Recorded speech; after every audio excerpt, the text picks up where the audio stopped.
Hi everyone, my name is Hisham Izzeldin. I'm a filmmaker from the Bay Area, California. I was recently in Chicago giving a workshop about how to make cool home videos using your iPhone or your iPad, and a lot of people loved it, and I got a lot of requests to make it into a video, so here I'm making it into a video. It's a long workshop, so I summarized everything into 6 tips, and here we go. Number 1, make sure you shoot horizontally, not vertically, using your iPad or your iPhone. Number 2, you don't want to take long takes and long shots of your kids performing in school. You want to do multiple takes, short takes, 10 seconds, video takes.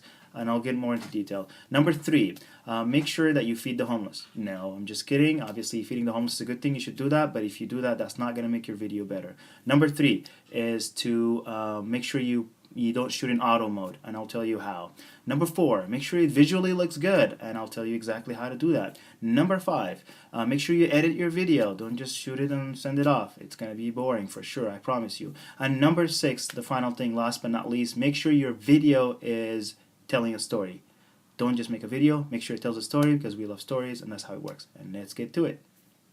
Number 1, shoot horizontally, not vertically. Our phones are vertical, so we tend to shoot everything vertically because it's convenient that way. But guess what? That's not the right way to do it. We want to shoot everything horizontally. And the reason is because look at that shot. First of all, the right and the left is just black, which is a waste of space. And look at that. We're shooting the ceiling on top there.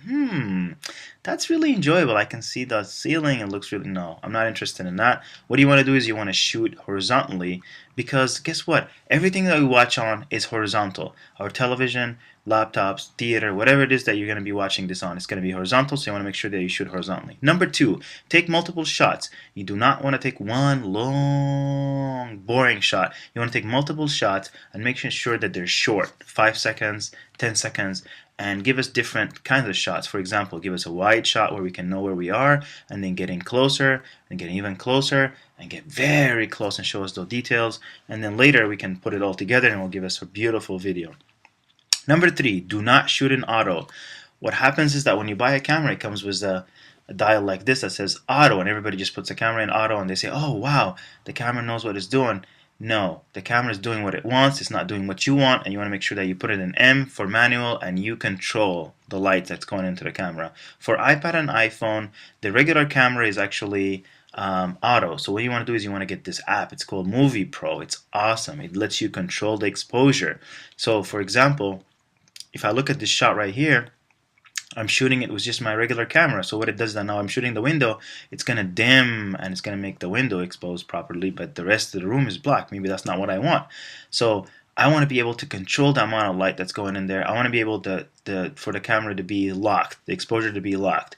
So how do you do that? You can get Movie Pro, and Movie Pro will let you do that. And look at this, is shot with Movie Pro, and it lets the window to be blown out, and now it's constant. So I totally recommend getting that. It's an awesome app.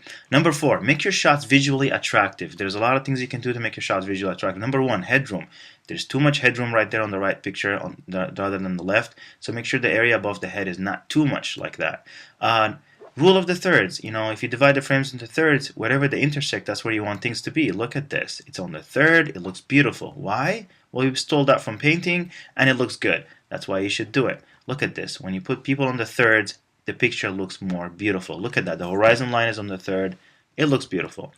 Lead room. Whenever whatever the person is looking, you want to have more space there. Why? Because it gives for a beautiful looking image. It looks right. So you just do it, man. Don't ask why. Add depth to your shots by making sure not to shoot against the wall like a mug shot. Add lines to your image. So for example, if you add lines, it'll make the image, which is actually two-dimensional, make it look like it's three-dimensional, give it depth.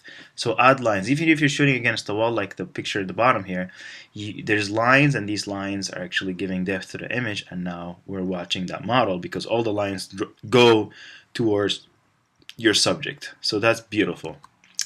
Light your subject. I'm not asking you to do something sophisticated, and lighting. Just bring in subject, put them in front of a window, and that's good enough, right? So make sure your subject is the most lit part of the image, and also turn off all the lights. If you're shooting indoors, turn off the lights, bring a lamp, put it on the right side in front, and guess what? The subject is lit. If you're doing outdoors, just sunlight. Use the sun, make sure it's in the front, and you're good to go. Color. Add contrast by the use of color. I used to get these pictures every year or I still do for my kids. And the squirrel ear pictures, and they always look good. I'm like, great, we put it in an album. But one year they looked amazing. I'm like, why do these pictures look amazing?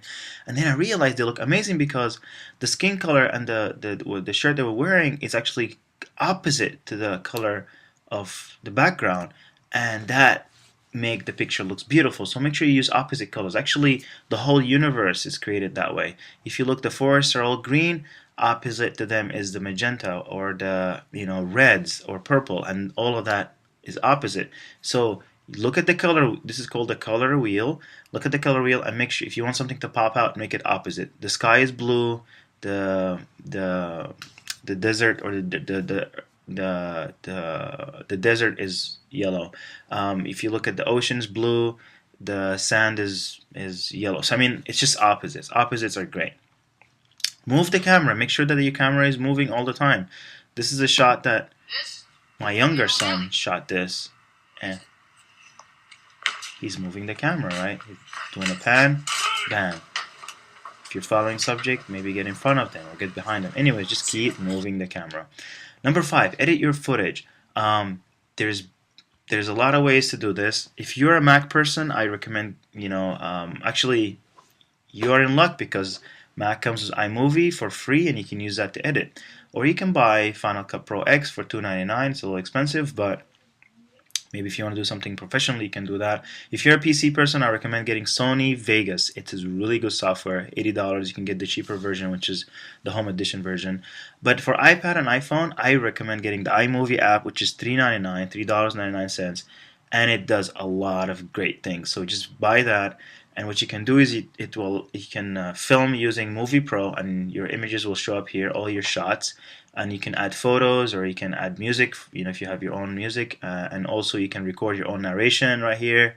But you select a video, you bring it down here, you edit it. It's so easy to use. It's awesome. I recommend it. Edit your video and just put it together. Number 6, tell a story. I mean, we love stories as people, and make sure that your video has a beginning, middle, end. Make sure the character in your video or the event is interesting. Conflict is great. Your son doesn't want to wear the red shoes, and they say, no, I don't want to wear the shoes. Wear the red shoes. No, I don't want to wear the shoes. Film that and put it in the video. People will love that. Suggestions for a good video. Well, pick interesting people, unique situations. Make the video short. Less is more. The shorter the video, the better. Audio is very important. If you're recording audio, make sure the camera is really, really close to their face so you can get really good audio. Make sure and show those details. Show those details. Here are the apps that I recommended. Movie Pro, that's for filming, and you bring all the footage in iMovie, and you can edit it, put music, you're done.